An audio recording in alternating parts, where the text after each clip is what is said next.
Hi guys, welcome back aboard good old Athena. We're on a mooring ball just south of Union Island, and this place has a pretty interesting history. Now, in case that wasn't enough to keep me occupied, we also have a couple of technical issues that have popped up. Our almost brand new Fisher Panda genset has stopped working, at least the way it's supposed to. It's giving us some low voltage errors.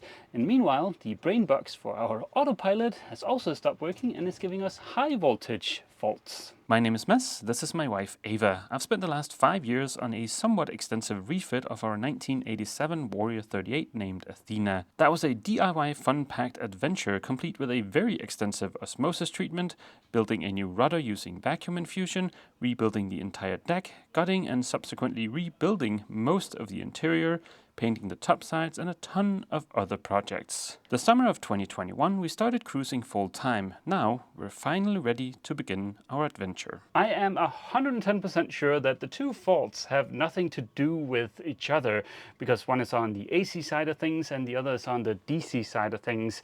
But it is still kind of funny that one doohickey is complaining about low voltage while the other doohickey is complaining about high voltage. The autopilot issue started about 2 days ago, and it is very easy to replicate. Every time we hit engage on the chart plotter to start the autopilot, we get an error saying voltage too high. The genset issue is a little bit more difficult to replicate because it almost kind of seems a little bit intermittent. We will have the genset running fine for anywhere between a couple of minutes up to maybe an hour, and then a little arrow will pop up on the display saying low voltage. I've already done a little bit of head scratching with the genset, but let me show you. Step on into my office. Here she is in all her glory. Now, I did notice a bit of smoke and some soot in the exhaust, so I thought maybe it could be a fuel or an air issue. So the very first thing I did was to replace the air filter and also replace the fuel filter. That changed absolutely nothing. I checked the oil, I also checked the coolant for any sign of oil, and I checked the fuel pump. Everything looks fine. Then I moved on to the next easy thing for me to check, and that's for loose connections on the electrical side. So I checked all the wiring going from the genset to our Victron Energy Quattro, and I even went as far as bypassing the RCD and the breaker in here just to make sure those weren't bad. But yeah, it doesn't look like it's a bad connection issue either. And really that was a bit of a long shot, but still, it's worth checking. From there, I went on to check the configuration of our Quattro just to make sure that nothing had gotten out of whack there. There's a UPS function and a dynamic current limiter that needs to be disabled, and then there's a boost factor for some assist stuff that needs to be set to 1.3, but all of that looked perfect. I've already checked the fuel pump and replaced the fuel filter, so now I'm thinking maybe it's some kind of mechanical issue with the genset, like maybe a bad injector or something like that. So I figured now, because the genset is still under warranty, would probably be a great time to contact Fisher Panda. I've sent them a fairly thorough email here describing what we're seeing, what I've tried so far, and also included a bunch of videos showing the error code, what we're seeing on the servo display in terms of current and voltage, stuff like that. So now we just gotta wait for them to get back to us. While we're waiting for Fisher Panda and for our laundry to dry, we might as well head out and take a look at our surroundings. There are two things of note here that we've found so far. One is a failed marina. Ava's gonna tell you guys a little bit about that. And then there's also a mangrove here. Thankfully, there isn't much of a tidal range here in the Caribbean, so dragging the dinghy only a short distance up on the beach should be plenty. This is Ashton Lagoon, and it is the biggest bay and mangrove ecosystem in all of St. Vincent and the Grenadines. If you look here at these old decrepit pilings, this is because in 1994, an Italian construction company came to the island and they wanted to build a 300 berth marina, a 50-acre golf course, and condominiums over the mangrove. Then just 1 year later, the Italian company, they just couldn't get it together. They had to declare bankruptcy. So sorry, Mads keeps saying that's offensive. And bankruptcy is no laughing matter. True. But they declared bankruptcy and pretty much left the lagoon in a terrible mess, which is also not a laughing matter. So the marina construction was a disaster, and they used these huge metal sheets for the berths and for the causeways, and it actually blocked direct water flow into the lagoon, killing the reefs and the seagrafts and pretty much the entire ecosystem. The marina and lagoon sat untouched for about 10 years, and it wasn't just an eyesore for the local community, it was also hurtful to fishermen's business.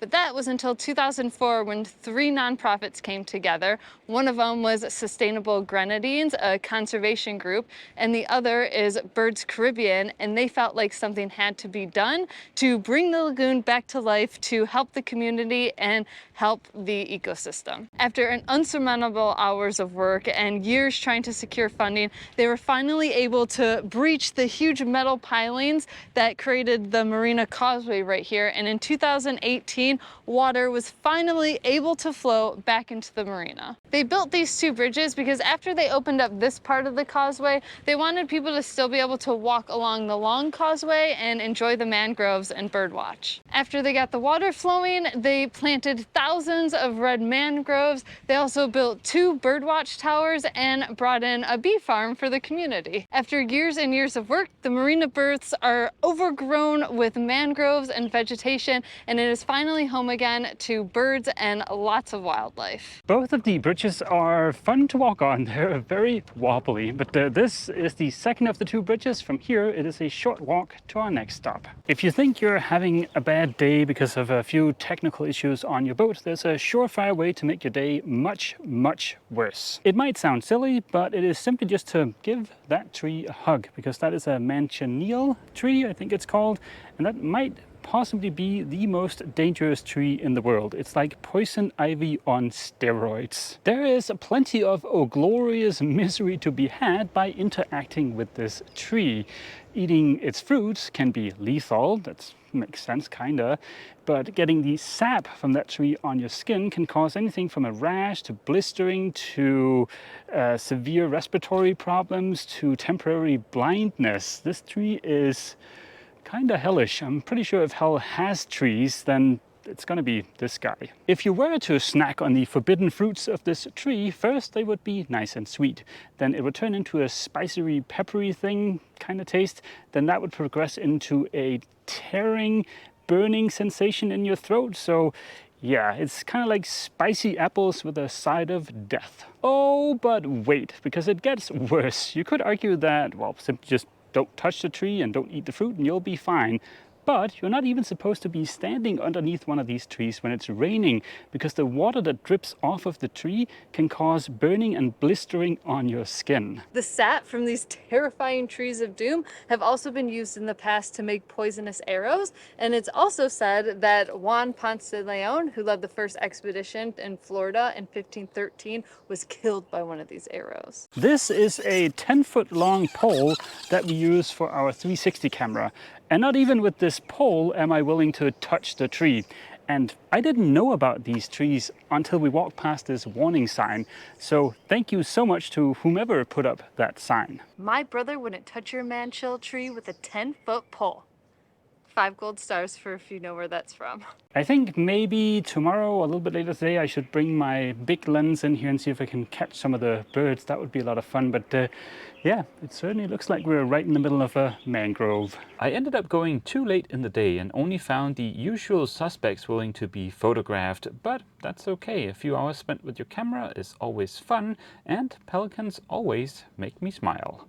Good morning, guys. It is the next morning. Today we're gonna have a short motor up to Tobago Keys, I think it's called. It's about 7 miles north of here, and it's supposed to be a beautiful spot for snorkeling and diving. We've had 3 days here at this mooring ball, and they're actually provided free of charge here. The reason the mooring balls are here and the reason they're free is to protect the seagrass that's in this area. Yesterday when we got home from our little walk, we went for a little snorkel, and there's indeed tons of seagrass here. This morning there is not going to be enough wind for us to sail, so we're going to be motoring. So theoretically we could leave the solar panels out, but I'm expecting it to be pretty crowded where we're going. So to make sure we don't hit anybody, I'm just going to pull them in. And there we go, Athena Slimline Edition.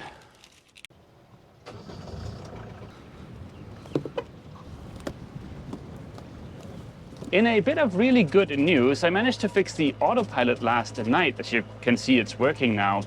So I think what happened is last week we had that loose connection on a bus bar, and the autopilot brain box restarted 1 or 2 times. And while doing that, I think it saw a voltage that made it think that it was supplied on a 12-volt system, whereas we have it on a 24-volt system. And then whenever we try turning it on now, it will sense the 26 to 28 or whatever volts and go, oh, no, that's not 12 volts. What I did to fix it was really simple. I just did a factory reset and everything worked again. So that was a bit of a freebie. In terms of the genset, well, we're still waiting to hear back from Fisher Panda. We pulled up right in front of Taylor in Tobago Keys, where Sact helped us grab a mooring ball. We immediately jumped in the water, both to cool down and also to check out the mooring. The mooring looked very sturdy, and upon closer investigation, the shackle had brand new seizing wire on it, making me think that it's been inspected recently. The Tobago Keys is a very popular stop for cruisers with supposedly stunning coral reefs. We are currently out of the high season, but there are still a lot of boats here. Together with Taylor, we jumped in our dinghies and went out in search of a good snorkeling spot, as scuba diving is only allowed on guided tours. This is going to be a little bit of an unpopular opinion, but while there was tons of fish and other life, I was a little bit shocked to see the amount of dead coral and the lack of color. I can't help but feel that Tobago Keys might be a tiny bit overrated compared to other places I've seen. The big highlight of the day were the turtles. Unlike the turtles in Barbados, the ones in the Tobago Keys were most definitely not afraid of humans. Another highlight of the Tobago Keys was Petit Tabac, a small uninhabited island about 1 nautical mile from the anchorage. On the one side of the island, it is covered in big chunks of dead coral, while the other side has pristine white beaches. If you ever dreamed of getting stranded on an uninhabited island, this is probably what it looked like. We've had a really nice couple of days here in Tobago Keys, despite the underwater portion being slightly underwhelming, but it's been really nice hanging out with Zach and Becca, and especially Petit Tobago, or what's called the little island over here. That was freaking awesome to go there, but now it's time for us to head back to Frigate. Bye-bye Tobago Keys. We are heading towards Frigate. We're under engine because we want to make sure our batteries are topped up, and we're also running the water maker to fill our tank. Now, Zach and Becca, they don't have a water maker yet. They're going to be installing one soonish, but they're almost out of water, so we're going to be transferring water when we get to Frigate. So yeah, I want to make sure we have plenty of battery juice so we can make more water, and that the tank is full so we have something to transfer. It is a very calm day today, so we're motoring with the solar panels extended, charging both from the high output alternator and the solar panels. I think we're going to be almost topped off by the time we get there, even though we are running the water maker. A common source of insecurity that Mads and I have found sailing around the world is how different parts of the world spell the word key. Yeah. It's always like so anxiety inducing for us, like how to pronounce it, even though we now know that they're all pronounced key. But for instance, like there's the Florida Keys, which is spelled Keys, and then Tobago Keys, which is Cays, which after some research, I learned that Keys is derived from the word from Cays, which is derived from a Spanish word meaning barrier reef, and then keys in like what we learned in the UK, which is Quays, is derived from French, I think. I'm not 100% sure. It was a quick search, and I'm not an etymologist, but yeah, it's just so funny because every time we see it, even though now we know that it's keys, we're always like, Quays, Keys, what do we say? And I think we know what the source of that insecurity is, that we got mocked tons when we accidentally called it Quays in the UK. Yep. But now we know. Yeah. For Operation Water Transfer, we're gonna have to get a little bit creative because we don't have anywhere where we can just hook up a water hose and then transfer water that way. We could take the hose off the pump and connect their water hose directly to our pump, but that leaves us without any way of regulating flow from this side of the boat easily. So yeah, maybe something else. Ta-da! This falls squarely into the category of a cruiser's fix. There's a bit of ordinary garden hose, the blue one connected to the hose from our cockpit shower with a hose clamp. It's not pretty, but I think it'll work. Zach and Becca has way bigger tanks than we do, so to be able to fill theirs, well, we better get the water maker cranked. The next challenge is going to be coming up with a hose that's long enough to reach from Athena to Taily. So we might have to combine a bunch of smaller hoses. We have these two hoses that joined up with a combiner doodad, and that, along with the hose Zach is bringing, should be enough. We better make sure that there's no stale water in these. They've been sitting for months without being used. As you can see, there's not really a lot of water pressure or flow here, so this is going to take a while, but it's still going to be much easier than going back and forth with jerry cans. The hose goes from our cockpit and hopefully it'll reach Taily. I think we can go ahead and call this a big giant success. I don't know exactly how fast we're transferring water. It's probably going to be between 120, 170 liters an hour, something like that.